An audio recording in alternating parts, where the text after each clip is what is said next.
ഒരു വ്യത്യസ്തമായിട്ടുള്ള ഒരു ഡിസൈനാണ്. സാധാരണ റേഞ്ച് റോവറിനൊക്കെ വരുന്ന രീതി ജസ്റ്റ് ഇവിടെ വെച്ചാൽ മതി. കാണിച്ചു കൊടുത്തു കഴിഞ്ഞാൽ നമുക്ക് അകത്തോട്ട് കയറാം. ഇതല്ലേ തന്നെ അങ്ങ് അടഞ്ഞോളും. ഒരു ബട്ടൺ ഞെക്കിക്കഴിഞ്ഞാൽ ഇങ്ങനെ നമുക്ക് നീക്കാനായിട്ട് സാധിക്കും. ഓട്ടോ പാർക്ക് ചെയ്യാനായിട്ട് പോവാണ്. ഹായ് ഓൾ, ട്രാവൽ നോട്ട്സിൻ്റെ പുതിയൊരു വീഡിയോയിലേക്ക് എല്ലാവർക്കും സ്വാഗതം. ഞങ്ങളിപ്പോൾ ഉള്ളത് പ്രഥം മാലിക് ടാറ്റ ഷോറൂമിലാണ്. വേറെ ഒന്നുമല്ല, എല്ലാവരും കാത്തിരുന്ന Harrier.EVയുടെ ഒരു ഡീറ്റെയിൽഡ് റിവ്യൂ എടുക്കാനായിട്ടാണ് വന്നത്. അപ്പോൾ ഇന്നത്തെ വീഡിയോയിൽ Harrier.EVയുടെ ഒരു കംപ്ലീറ്റ് റിവ്യൂ, അതിൻ്റെ ഫീച്ചേഴ്സ്, ഓൺ റോഡ് പ്രൈസും അതുപോലെ ബാറ്ററി കപ്പാസിറ്റി, ഇങ്ങനത്തെ ഫീച്ചേഴ്സും കുറേ അധികം ഫീച്ചേഴ്സ് ഉണ്ട്. അപ്പോൾ എവിടെ തുടങ്ങണമെന്നാണ് അറിയാൻ മേലാത്ത അതുപോലെ ഫീച്ചേഴ്സും കാര്യങ്ങളൊക്കെ ഉള്ള ഒരു വണ്ടിയാണ്. അപ്പോൾ ഈ വണ്ടിയുടെ ഡീറ്റെയിൽഡ് ആയിട്ടുള്ള റിവ്യൂ ആണ് ഈ വീഡിയോയിൽ ഉണ്ടാവുക. അപ്പോൾ സ്റ്റേ ട്യൂൺഡ്.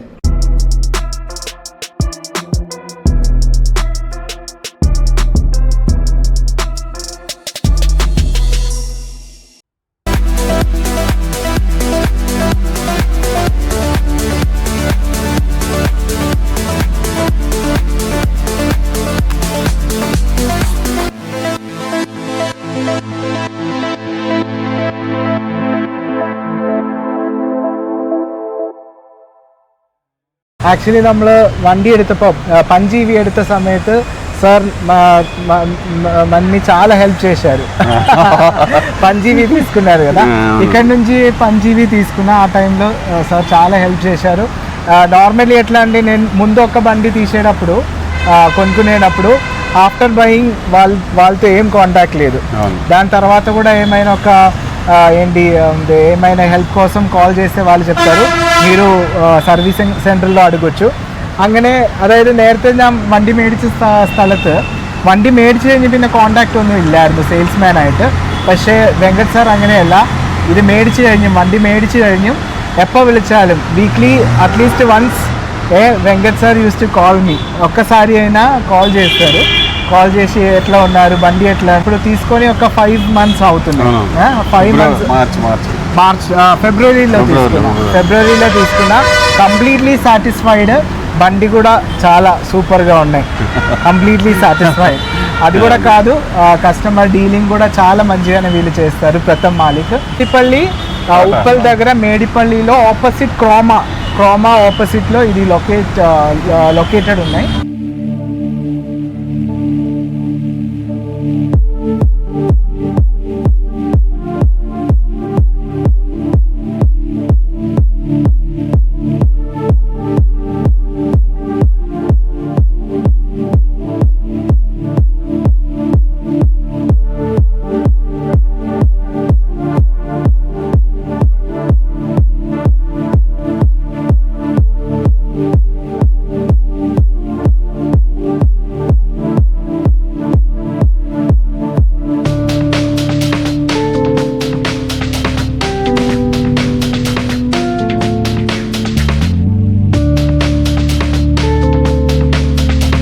അങ്ങനെ ആദ്യമായിട്ട് Harrier.EV ഓടിക്കാനായിട്ട് പോവാണ്.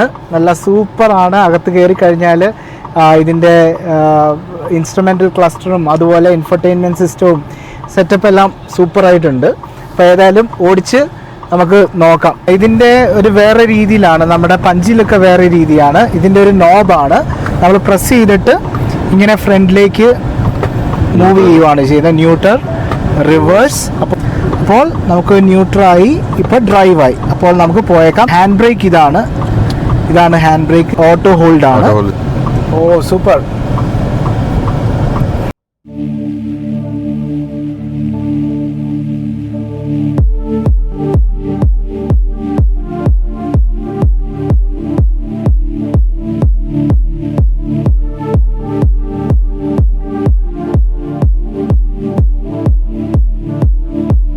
ഇന്റേണൽ റെയർ വ്യൂ മോണിറ്റർ എന്ന് പറയുന്നത്.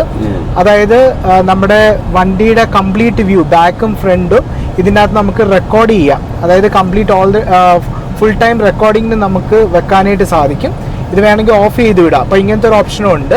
വേണമെങ്കിൽ നമുക്ക് ഫോട്ടോ എടുക്കാനായിട്ട് പറ്റും. വണ്ടി ഓടിച്ചു. ഫസ്റ്റ് ഇംപ്രഷൻ തന്നെ ഒരു ബെസ്റ്റ് ഇംപ്രഷൻ ആയിരുന്നു. ഡ്രൈവിംഗ് കംഫർട്ടൊക്കെ വളരെ ഗംഭീരമാണ്. പിന്നെ ഇതിൻ്റെ താക്കോലിൽ നിന്ന് നമുക്ക് സ്റ്റാർട്ട് ചെയ്യാം. കീ ഇത് കണ്ടല്ലേ, ഒരു വ്യത്യസ്തമായിട്ടുള്ളൊരു ഡിസൈനാണ് കീക്ക് ഇവർക്ക് കൊടുത്തേക്കുന്നത്. ഇതിൻ്റെ അകത്ത് തന്നെ ഏകദേശം 12 ഫീച്ചേഴ്സ് ഉണ്ടെന്നാണ് പറയുന്നത്. നമുക്കിനി എക്സ്റ്റീരിയർ വ്യൂവിലേക്ക് വരുമ്പോൾ നമുക്ക് കാണാനായിട്ട് സാധിക്കും. വണ്ടി നോക്കിക്കഴിഞ്ഞാൽ സാധാരണ ഒരു ഹാരിയർ എങ്ങനെയാണോ എല്ലാവർക്കും ഇഷ്ടപ്പെടുന്ന ഒരു ഡിസൈനാണ് ഹാരിയറിൻ്റെ ആ ഒരു ലുക്ക് എന്ന് പറഞ്ഞു കഴിഞ്ഞാൽ. കുറച്ച് മസ്കുലിനും അതുപോലെ തന്നെ കുറേ അധികം ബോഡി ലൈൻസും കാര്യങ്ങളൊക്കെ കാണാനായിട്ട് പറ്റും. ആ ഒരു മസ്കുലിൻ ഫീൽ പോലെ തന്നെ അത്രയും സ്ട്രോങ്ങുമാണ് വണ്ടി. നോർമൽ ഹാരിയറും അതുപോലെ EVയും ആയിട്ട് വ്യത്യാസം എന്ന് പറയുന്നത് ഇത് ഫ്രണ്ട് വശം ഫുള്ളി കവേർഡ് ആണ്. നോർമൽ ഐസ് എഞ്ചിനിൽ വരുമ്പോൾ ഇത് ഗ്രില്ലാണ് വരുന്നത്.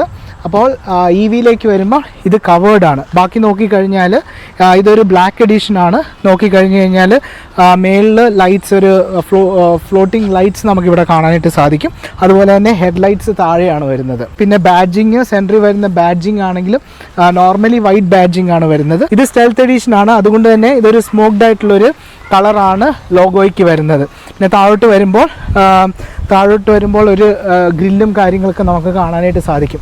സൈഡ് വ്യൂവിലോട്ട് വരുമ്പോൾ ഇവിടെ സ്റ്റെൽത്ത് എന്നുള്ളൊരു ബാഡ്ജിങ് നമുക്ക് കാണാനായിട്ട് സാധിക്കും.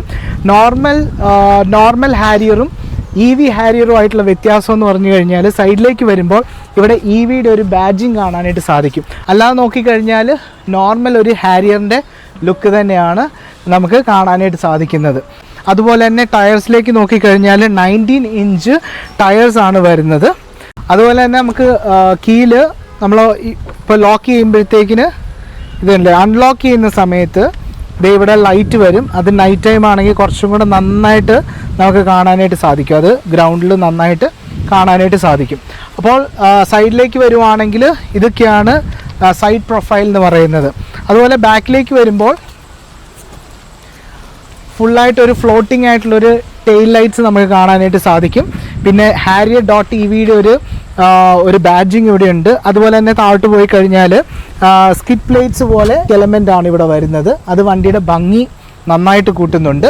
പിന്നെ അതുപോലെ തന്നെ ബാക്കിൽ വരുമ്പോൾ വൈപ്പേഴ്സും അതുപോലെ തന്നെ പ്രത്യേകിച്ച് ഇവിടെ ഒരു സംഭവം എഴുതിയിട്ടുണ്ട്, ഓട്ടോ ബ്രേക്ക് കീപ് ഡിസ്റ്റൻസ്. വേറെ ഒന്നുമല്ല, ഈ വണ്ടിക്ക് ഓട്ടോ ബ്രേക്കിംഗ് സിസ്റ്റം ഉണ്ട്. അതുകൊണ്ട് വണ്ടി എപ്പോൾ വേണമെങ്കിലും വണ്ടി ബ്രേക്ക് ഇടാം. അതുകൊണ്ടാണ് ഈ ഒരു സാധനം ബാക്കിൽ കൊടുത്തേക്കുന്നത്. അപ്പോൾ ഇത് നോർമൽ ഒരു ഹാരിയറിൻ്റെ ഒരു ലുക്ക് തന്നെയാണ് ഈ വണ്ടിക്ക് വരുന്നത്. അതുപോലെ തന്നെ വേറൊരു പ്രത്യേകത എന്ന് പറഞ്ഞു കഴിഞ്ഞാൽ ഈ വണ്ടിയുടെ ഒരു ക്യാമറ എന്ന് പറയുന്നത് 540 ഡിഗ്രി ക്യാമറയാണ്. അതായത് ഷാർക്ക് ഫിൻ ആൻറ്റിനയിലും സാധാരണ റേഞ്ച് റോവറിനൊക്കെ വരുന്ന രീതിയിൽ ഇവിടെയും ക്യാമറ അവർ കൊടുത്തിട്ടുണ്ട്. അപ്പോൾ ഇത് സാധാരണ അത്യാവശ്യം വലിയ വണ്ടികൾ, റേഞ്ച് റോവർ അങ്ങനെയൊക്കെയുള്ള വണ്ടികളിൽ വരുന്ന ടൈപ്പ് ക്യാമറയും കാര്യങ്ങളൊക്കെയാണ്. 540 ഡിഗ്രി ക്യാമറയാണ്, അടിയിലും ക്യാമറ വരുന്നുണ്ട്. അപ്പോൾ ഇതൊക്കെ ഓഫ് റോഡിങ്ങിൻ്റെ സമയത്തൊക്കെ ഒത്തിരി യൂസ്ഫുൾ ആയിട്ടുള്ള ഫീച്ചേഴ്സാണ്. അപ്പോൾ ഈ ഒരു കീ എന്ന് പറയുന്നത് വ്യത്യസ്തമായിട്ടുള്ളൊരു ഡിസൈനാണ്. അതുപോലെ തന്നെ ഈ വണ്ടിക്ക് 3 ടൈപ്സ് ഓഫ് കീസ് ആണുള്ളത്. ഒരെണ്ണം റിമോട്ട് കീ ഉണ്ട്, അതുപോലെ തന്നെ ഡിജിറ്റൽ ആക്സസ് ഉണ്ട്, അതുപോലെ തന്നെ സ്മാർട്ട് കാർഡും ഉണ്ട്. അത് 3 കീ ആണ്. ഇത് നമുക്ക് റിമോട്ട് കീ ആയിട്ട് യൂസ് ചെയ്യാം. സ്മാർട്ട് കാർഡ് എന്ന് പറയുന്നത് ഒരു ATM കാർഡ് പോലെ ഒരു കാർഡുണ്ട്. അത് നമ്മുടെ കയ്യിലുണ്ടെങ്കിൽ അല്ലെങ്കിൽ പേഴ്സിൻ്റെ അകത്തുണ്ടെങ്കിൽ ജസ്റ്റ് ഇവിടെ വെച്ചാൽ മതി. കാണിച്ചു കൊടുത്തു കഴിഞ്ഞാൽ നമുക്ക് അകത്തോട്ട് കയറാം. അതുപോലെ തന്നെ നമ്മൾ കയറി കഴിഞ്ഞിട്ട് വണ്ടിക്കകത്ത് ഇവിടെ പ്ലേസ് ചെയ്താൽ മതി. അപ്പോൾ അതിൻ്റെ സിമ്പിൾ ഇവിടെ ഉണ്ട്. ഇവിടെ പ്ലേസ് ചെയ്ത് കഴിഞ്ഞാൽ വണ്ടി നമുക്ക് ഓപ്പറേറ്റ് ചെയ്യാനായിട്ട് സാധിക്കും, വണ്ടി ഓടിക്കാനായിട്ട് സാധിക്കും. അതുപോലെ തന്നെ ഡിജിറ്റൽ ആക്സസ് എന്ന് പറയുന്നത് ഇതിൻ്റെ ആപ്പ് വെച്ച് നമുക്ക് 5 പേർക്ക് വരെ വണ്ടിയുടെ ആക്സസ് നമുക്ക് ഷെയർ ചെയ്യാനായിട്ട് സാധിക്കും. നമുക്കൊരു OTP നമുക്ക് അവർക്ക് ഷെയർ ചെയ്യാം. ആ OTP വെച്ച് അതുമല്ല നമ്മൾ അവർക്ക് എന്ത് യൂസിന് വേണ്ടിയാണ് നമ്മളത് കൊടുക്കുന്നത് അതും നമുക്ക് അതിൻ്റെ അകത്ത് മെൻഷൻ ചെയ്ത് നമുക്ക് കൊടുക്കാൻ പറ്റും. ഇപ്പോൾ നിങ്ങൾ അബ്രോഡ് വല്ലതും ആണെങ്കിൽ വണ്ടി നാട്ടിലുള്ള ആർക്കെങ്കിലും ഉപയോഗിക്കണമെങ്കിൽ ഈ ഒരു OTP ഒരു ലിങ്ക് ഷെയർ ചെയ്ത് കഴിഞ്ഞാൽ അവർക്ക് യൂസ് ചെയ്യാൻ സാധിക്കും. ഏകദേശം 5 പേർക്ക് വരെ നമുക്കത് ഷെയർ ചെയ്യാനായിട്ട് സാധിക്കും. അപ്പോൾ ആ വണ്ടി അവർക്ക് ഉപയോഗിക്കാനായിട്ട് സാധിക്കും. വണ്ടി നമുക്ക് ഈ ഒരു കീ വെച്ച് തന്നെ ഓൺ ചെയ്യാനായിട്ട് സാധിക്കും. ഞാൻ ഇപ്പോൾ ഓൺ ചെയ്യാനായിട്ട് പോവാം. ഇവിടെ ഹോൾഡ് ചെയ്ത് പിടിച്ചു കഴിഞ്ഞാൽ വണ്ടി ഓൺ ആകും. ഇതുണ്ട്, ഇപ്പോൾ വണ്ടി ഓണായി. നമുക്ക് ഈ ഒരു കീ വെച്ച് തന്നെ ഇപ്പം ടൈറ്റ് പാർക്കിംഗ് ഒക്കെ ആണെങ്കിൽ വണ്ടി പാർക്ക് ചെയ്യാനായിട്ട് അധികം സ്പേസ് ഇല്ല, ഇടയ്ക്കോട്ട് കയറ്റിയിടണം, അല്ലെങ്കിൽ പില്ലേഴ്സിൻ്റെ ഇടയ്ക്കും എല്ലാം കയറ്റിയിടണം.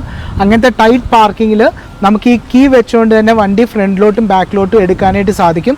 ഏകദേശം 6 മീറ്റർ വരെ നമുക്ക് ഇതും കൊണ്ട് നമുക്ക് വണ്ടി മൂവ് ചെയ്യാനായിട്ട് സാധിക്കും. ഇപ്പോൾ കാണിക്കാൻ നമുക്കൊന്ന് ബാക്കിലേക്ക് എടുക്കാം. വണ്ടി ജസ്റ്റ് ഇവിടെ ഒന്ന് ഹോൾഡ് ചെയ്താൽ മതി. ഇതല്ലേ വണ്ടി ഇങ്ങനെ ഹോൾഡ് ചെയ്ത് വെക്കുമ്പോൾ വണ്ടി ബാക്കിലേക്ക് പോവാം. അതുപോലെ തന്നെ ഇനി ആ ഒരു പാർക്കിംഗ് സ്പേസിൽ നിന്ന് നമുക്ക് വണ്ടി വെളിയിലോട്ട് ഇറക്കണമെങ്കിൽ അത് കഴിഞ്ഞ് വണ്ടി എടുക്കാൻ നേരത്ത് ഓൺ ചെയ്ത് കഴിഞ്ഞ് വീണ്ടും ഫ്രണ്ടിലേക്ക് നമ്മൾ കീ ഹോൾഡ് ചെയ്ത് കഴിഞ്ഞാൽ വണ്ടി പതുക്കെ ഫ്രണ്ടിലേക്ക് വരും.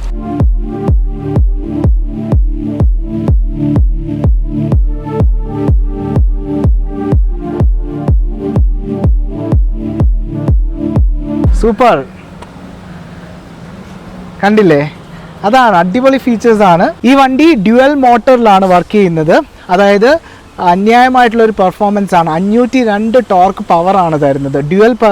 ഡ്യുവൽ മോട്ടേഴ്സ് ആയതുകൊണ്ട് തന്നെ നമുക്ക് എല്ലാ ടയറിലും ആ ഒരു ഗ്രിപ്പ് കിട്ടും. ആ ഒരു പെർഫോമൻസ് എന്ന് പറഞ്ഞു കഴിഞ്ഞാൽ അപാരമായിട്ടുള്ള ഒരു പെർഫോമൻസ് ആണ് ഈ വണ്ടി നമുക്ക് നൽകുന്നത്.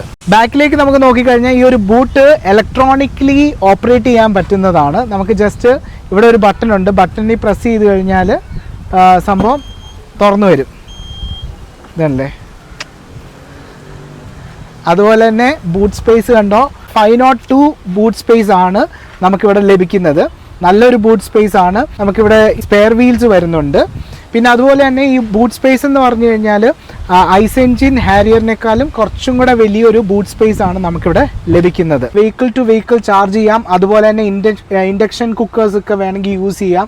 ഇപ്പോൾ ഏതെങ്കിലും ക്യാമ്പിങ്ങോ അങ്ങനെ എന്തെങ്കിലും രീതിയിൽ നിങ്ങൾ പോകുവാണെങ്കിൽ നിങ്ങൾക്ക് ഇവിടെ ഇൻഡക്ഷൻ കുക്കറോ അങ്ങനെയൊക്കെ യൂസ് ചെയ്യാനായിട്ട് ഈ ഒരു ചാർജിങ് പ്ലഗ് നിങ്ങൾക്ക് യൂസ് ചെയ്യാവുന്നതാണ്. അപ്പോൾ നമുക്ക് വരുമ്പോൾ ഇത് കണ്ടില്ല, ഇവിടെ ഒന്ന് പ്രസ് ചെയ്ത് കഴിഞ്ഞാൽ തന്നെ അങ്ങ് അടഞ്ഞോളും. ഇതിന് സെൻസേഴ്സ് ഉണ്ട്. നമുക്കിങ്ങനെ കാല് വെച്ചാൽ തന്നെ നമുക്കിത് ഓപ്പൺ ചെയ്യാനായിട്ട് സാധിക്കും. ഇതിൻ്റെ അകത്ത് ഇതൊരു ബോസ് സീറ്റ് എന്ന് പറയും.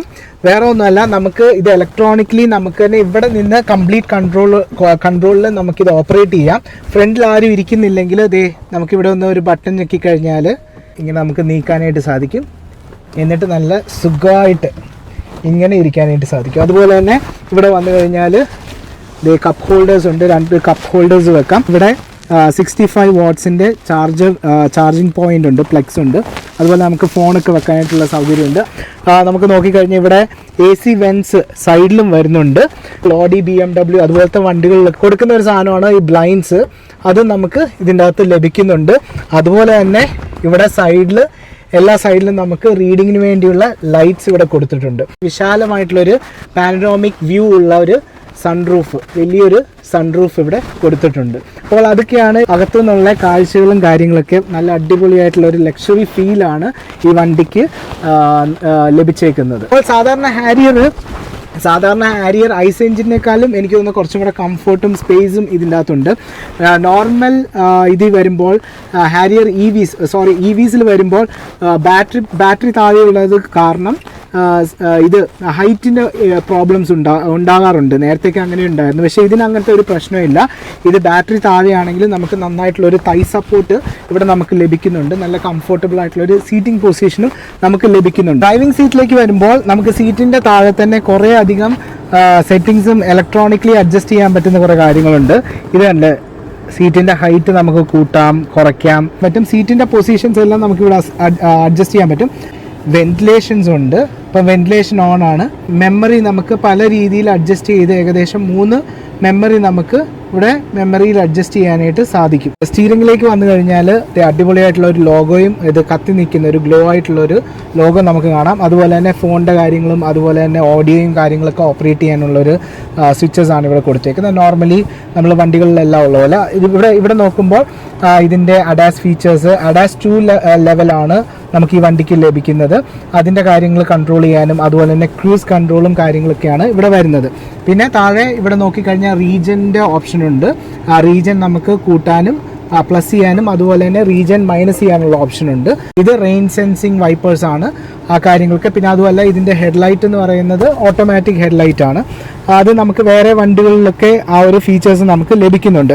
നമുക്ക് ഇങ്ങോട്ട് വന്നു കഴിഞ്ഞാൽ നമുക്ക് കാണാനായിട്ട് സാധിക്കും. നമുക്കിവിടെ പാർക്കിങ്, നേരത്തെ പറഞ്ഞ പോലെ പാർക്കിംഗ്, ഓട്ടോ ഹോൾഡ്, അതുപോലെ തന്നെ ഇത് നമുക്ക് നീക്കി കഴിഞ്ഞാൽ വണ്ടി പാർക്കിംഗ് മറ്റേ ഡ്രൈവ് മോഡും ആ മോഡ്സും കാര്യങ്ങളൊക്കെ മാറ്റാനായിട്ട് സാധിക്കും. പാർക്കിങ്ങിൻ്റെ ഇപ്പോൾ പാർക്കിങ്ങിലാണ് വണ്ടി കിടക്കുന്നത്. സാധാരണ വണ്ടിയിൽ 2 or 3 മോഡ്സ് ഒക്കെയാണ് വരുന്നത്. അതായത് സിറ്റി മോഡുണ്ട്, അതുപോലെ തന്നെ എക്കോ മോഡുണ്ട്, അല്ലെങ്കിൽ സ്പോർട്സ് മോഡുണ്ട്. പക്ഷേ ഇതിൻ്റെ അകത്ത് മൊത്തം കൂട്ടി 4+6 അതായത് 10 മോഡ്സ് ആണ് ഈ വണ്ടിയിൽ വരുന്നത്. ഏറ്റവും ടോപ്പിലുള്ള ഒരു മോഡാണ് ഈ ഒരു ബൂസ്റ്റ് മോഡ് എന്ന് പറയുന്നത്. ഇതിൻ്റെ സിമ്പിൾ തന്നെ റോക്കറ്റ് ആണ്. റോക്കറ്റിൻ്റെ ഒരു സിമ്പിളാണ് കൊടുത്തേക്കുന്നത്. അതായത് റോക്കറ്റ് പോലെ തന്നെ വണ്ടി കുതിച്ചങ്ങ് പോകും. ആ ഒരു പവറാണ് ഈ വണ്ടിക്ക് ഉള്ളത്. അപ്പോൾ അതുപോലെ പവർഫുള്ളായിട്ടുള്ളൊരു മോട്ടറാണ് ഇതിൻ്റെ അകത്ത് നമുക്ക് ലഭിച്ചേക്കുന്നത്. അതുപോലെ തന്നെ മൊബൈൽ നമുക്കിവിടെ വെക്കാം. ഇത് വയർലെസ് ആയിട്ടുള്ള ചാർജിങ്ങിൻ്റെ ഓപ്ഷനുണ്ട്. അതുപോലെ തന്നെ ഇവിടെ നമുക്ക് കുത്താനായിട്ടും കാര്യങ്ങളൊക്കെ ഓപ്ഷനുണ്ട്. അതുപോലെ തന്നെ വേറെ പ്രത്യേകത എന്ന് പറഞ്ഞു കഴിഞ്ഞാൽ ഇതിന് ഏകദേശം 36.9 ഇഞ്ചിൻ്റെ ഒരു വലിയൊരു സ്ക്രീനാണ്, നമുക്ക് ഇൻഫോർടൈൻമെൻറ്റ് സിസ്റ്റമാണ് നമുക്കിവിടെ ലഭിച്ചേക്കുന്നത്. അതുമല്ല വേറെ വണ്ടികളിലൊന്നും ഇല്ലാത്ത ഒരു ഇതാണ്, അതായത് സാംസങ് നിയോ LED സ്ക്രീൻസ് ആണ് ഇവിടെ വന്നേക്കുന്നത്. പിന്നെ നോക്കിക്കഴിഞ്ഞ് കഴിഞ്ഞാൽ നമുക്ക് ആംബിയൻസ് ലൈറ്റുകൾ നമുക്ക് കാണാനായിട്ട് സാധിക്കും. അതൊക്കെയാണ് ഇൻറ്റീരിയറിൻ്റെ കാര്യങ്ങൾ പറയാനായിട്ടുള്ളത്. പിന്നെ അതുപോലെ തന്നെ എയർ ബാഗ്സ് പറഞ്ഞു കഴിഞ്ഞാൽ എല്ലാം പില്ലേഴ്സിലും ABC പില്ലേഴ്സിലും എല്ലാം എയർ ബാഗ് ഉണ്ട്. അതുപോലെ തന്നെ നീ എയർ ബാഗ് ഉണ്ട്. അപ്പോൾ ടോട്ടൽ 6+1 7 എയർ ബാഗ്സ് ഉണ്ട്. ടാറ്റ സേഫ്റ്റിയുടെ കാര്യത്തിൽ ഒരു കോംപ്രമൈസും ചെയ്തിട്ടില്ല. അപ്പോൾ അതുപോലെയാണ് సేఫ్టీ ఫీచర్స్ കാര്യങ്ങളൊക്കെ ఈ వண்டிയിൽ അവർ കൊടുത്തേക്കുന്നത്. ప్రవీణ్ బ్రో మనకి ఎక్స్ప్లెయిన్ చేస్తున్నారు దీనిలో ఇన్ఫోటైన్మెంట్ సిస్టంలో ఏమేమి ఉందని. ఓకే యా బ్రైట్నెస్ ఇదే మాక్సిమం. ఓకే ఓకే ఇదే ఓకే కనెక్ట్ చేసుకోవాలి. Okay okay fine. ఓకే మన ఏసీ ఆపరేటింగ్ వస్తుంది దీనిలో. ఓకే 7 పాయింట్ ఉంటుంది. ఫ్యాన్ ఆఫ్ ఇది. ఓ ఇక్కడ చేయొచ్చు ఇట్లా ఇక్కడ కూడా చేసుకోవచ్చు మనం. ఓ నైస్ నైస్. స్క్రీన్ లో కూడా చేసుకోవచ్చు. ఓకే. ఫ్యాన్ టెంపరేచర్ కావాలనుకుంటే 7 పాయింట్ ఇట్లా పెంచుకోవాలి మనం. ఓకే. ఓ నైస్. 2 టైమ్స్ ఉంటుంది. Okay okay. యాక్చువల్లీ నేను వాడేది పంజ్, దానిలో మనకి ఈ ఆప్షన్ లేదు, జస్ట్ ఇది ఒకటే ఉన్నాయి. Okay okay nice. ఇది 4 ఇండికేటర్, వెనక dickey lock unlock, 360 camera. 360 camera just ఒక్కసారి 360 కెమెరా. Okay nice. దీనిలోనే వేరే ఆప్షన్స్ ఉన్నాయి కదా 360లోనే. ఇది 2D కెమెరా, ఇది 3D. ఓకే 3D వ్యూ ఉంటుంది దీంట్లో. ఆండ్రాయిడ్, అమెజాన్ అలెక్సా ఉన్నాయి, AQI. Okay okay. Auto parking. Auto parking ఉన్నాయి కదా. Okay okay. ఆటో పార్కింగ్ ఎట్లా? సీట్ బెల్ట్ పెట్టుకోండి సార్. ఓ సీట్ బెల్ట్ పెట్టుకోవాలి. ఓకే. ഇപ്പം ഓട്ടോ പാർക്ക് ചെയ്യാനായിട്ട് പോവാണ്.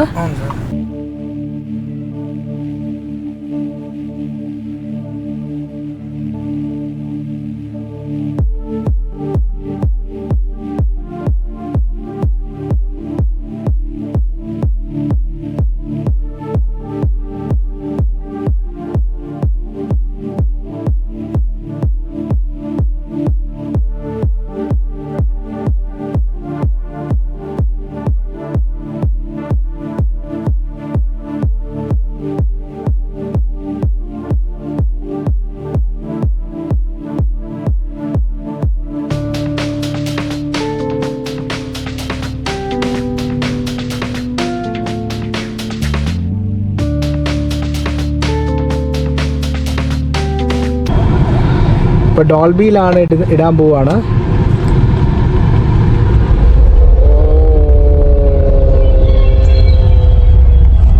സൂപ്പർ. കിടു കിടു കിടു കിടു കിടു. സൂപ്പർ.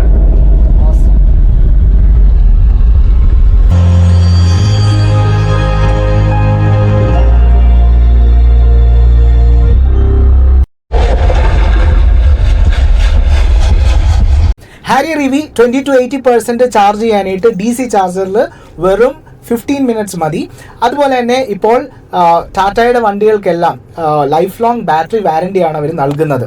ഹാരിയർ EVയുടെ പ്രൈസ് വന്നിട്ട് 21.49 മുതൽ 27.49 വരെയാണ്. 49 lakhs ആണ് വണ്ടിയുടെ പ്രൈസ്. അപ്പോൾ ഈ ഒരു വീഡിയോ നിങ്ങൾക്ക് എല്ലാവർക്കും ഇഷ്ടപ്പെട്ടെന്ന് വിചാരിക്കുന്നു. ഇഷ്ടപ്പെട്ടെങ്കിൽ ലൈക്ക് ചെയ്യുക, ഷെയർ ചെയ്യുക. അതുപോലെ തന്നെ നിങ്ങളുടെ അഭിപ്രായങ്ങളൊക്കെ നിങ്ങൾക്ക് കമൻറ്റ് ചെയ്യാവുന്നതാണ്. അപ്പോൾ ഈ വീഡിയോയുടെ പിന്നിലെല്ലാം ചേട്ടനായിരുന്നു. ചേട്ടനായി വീഡിയോ എല്ലാം എടുത്തത് നന്നായിട്ട് എടുത്തു തന്നു. അപ്പോൾ താങ്ക്സ് ഫോർ വാച്ചിങ്. ബൈ.